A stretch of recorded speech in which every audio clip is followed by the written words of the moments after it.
So Roots is rightfully getting these death threats. It's not by mistake. He deserves it. For lying, he deserves it. Let us be violent. Let us really get out there and be violent towards these disgusting, vile Afrikaner boards that want to talk out about the plight of their people. Let's be violent with them. So a totally legitimate, not corrupt whatsoever constitutional court of South Africa has ruled that kill the Boer is in fact not hate speech. This comes days after South Africa hit a huge trend in terms of international news because of the Human Rights Day and because of Julius Malema singing his song, which as we know now is totally not hate speech. Before we get into it, if you can do me a favour and maybe hit subscribe, I'd really appreciate that. I've put out the call in the last couple of weeks and people have obliged, and the subscriber count is actually going up, so I really do appreciate it. Cheers. South Africa's constitutional democracy, the supreme rule of law is an integral part of it, and South Africans have to abide by it. However, when the country's highest court condones incitement to murder members of the minority group, those on the receiving end cannot and must not remain silent. Agreed 100%. As Julius Malema didn't remain silent yesterday, he threw a little arrow towards Elon Musk and towards Donald Trump.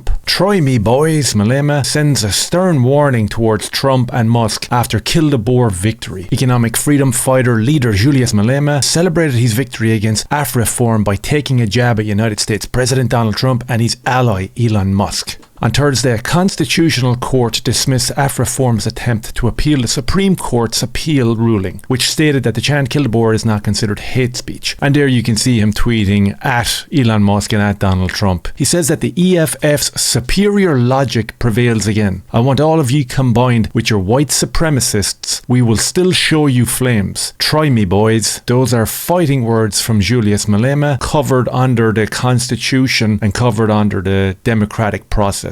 Apparently. You have to ask yourself the question then of, okay, what constitutes hate speech? I'm going to show you a few examples from South African media and content creators and from Julius Malema, and then we'll kind of juxtapose that with what actually is hate speech, and should we be putting so much faith in the court system and in this fake idea of democracy to try uphold what is right and what is morally corrupt? I'm not scared. Good. Uniform or no uniform, Afrikaner or no Afrikaner, white or pink, I deal with you decisively. Whether you have white skin or pink skin, Julius Malema can stand up in front of reporters in the open world, in an open forum, and say that he will deal with you. Doesn't matter whether you have a uniform or no uniform, whether your skin is pink or white, you will be dealt with. And of course, it's not hate speech. The South African activist and deputy CEO of AfriForum, Ernst Roets, appeared on Tucker Carlson, Ben Shapiro. He's doing the rounds in terms of right-wing conservative podcasts, if that's what you want to call them. And he spoke recently on the fact that he's been receiving death threats because of highlighting the plight of South Africans. Of course, that's to be expected. There's no surprise there whatsoever. And now, in terms of South African hate speech and who is immune from partaking in hate speech, it's obviously black people and content creators and political movers and shakers, right? Here we have a YouTube channel, African Diaspora News Channel, 1.86 million subscribers. And they recently discussed the death threats towards Ernst Roets, and pretty interesting to see what they thought about it and whether it constitutes hate speech or not. Let's have a listen. Boers were complaining that black people get jobs because they have degrees and not talent, and they are sick of it. What did the white community of this country do? They scrapped financial aid that supported these universities and scholarships, collapsing the entire education system, forever moving the goal post. He's rightfully receiving death threats. You poke the hornet, deal with the swarm of bees. They poke us, and when we retaliate, we are the violent ones. Let us be violent so they can accuse us of the real thing. Let us be violent so they can really accuse us of the real thing.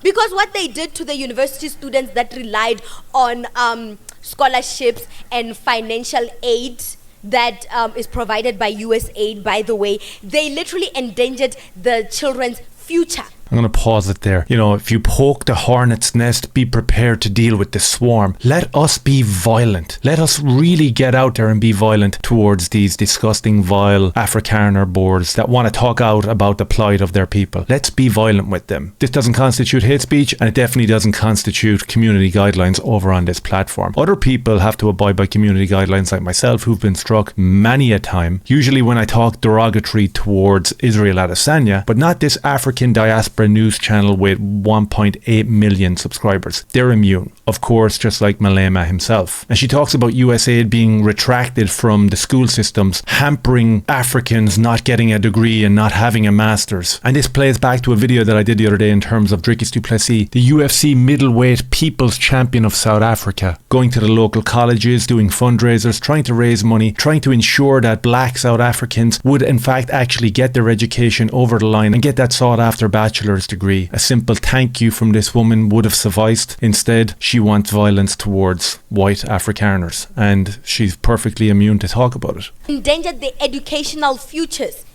They endangered their place in the workforce. All for what? All for what?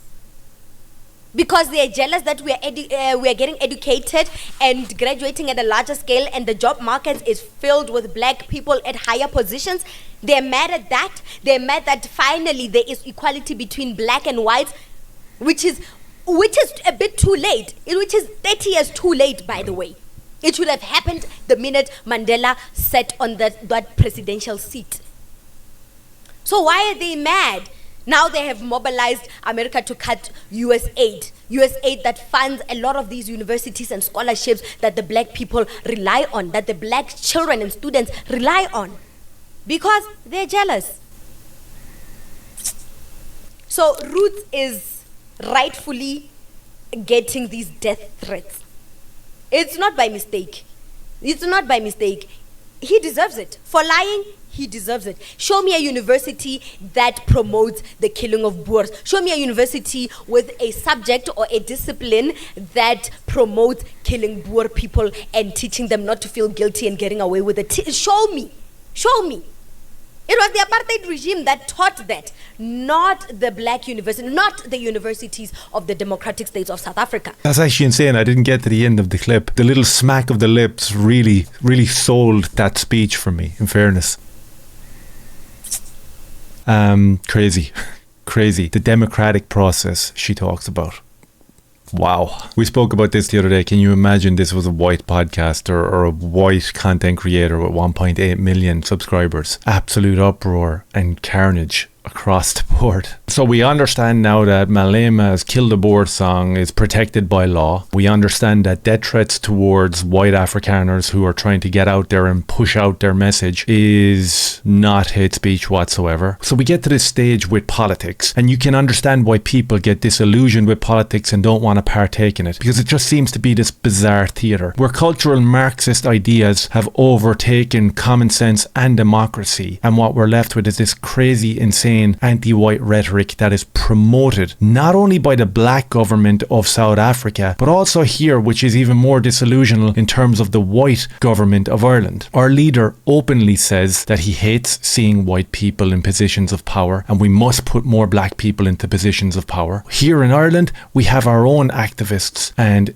they're coming here en masse from Africa, getting propped up on the media. They're allowed to talk as pejoratively towards Irish people and white people as you could imagine. And it gets to that point where it's like, why are we even listening to the democratic government? Yes, the idea of getting a victory through AfriForum for this song to be shut down would have been nice, but did anyone actually think that that was going to happen? Now it's about sending out the message of how democratic systems are completely corrupted, showing as often as we can the juxtaposition between what constitutes hate speech against white people and what constitutes hate speech against black people. And let's not sidestep one of the main issues here, and that's racial hostility towards white people. It's in the media, it's in the government, it's deeply embedded in our school systems. That's why homeschooling has to be an option, especially here in Ireland. There's absolutely no way that we can send our children into school to be indoctrinated with cultural Marxism, critical race theory, and everything else that goes along with that. And just keep highlighting the hypocrisy within these democratic governments. Let me me know your thoughts down below if any of that made sense. Maybe hit like, subscribe and share if it did. And you can also support me by buying a coffee,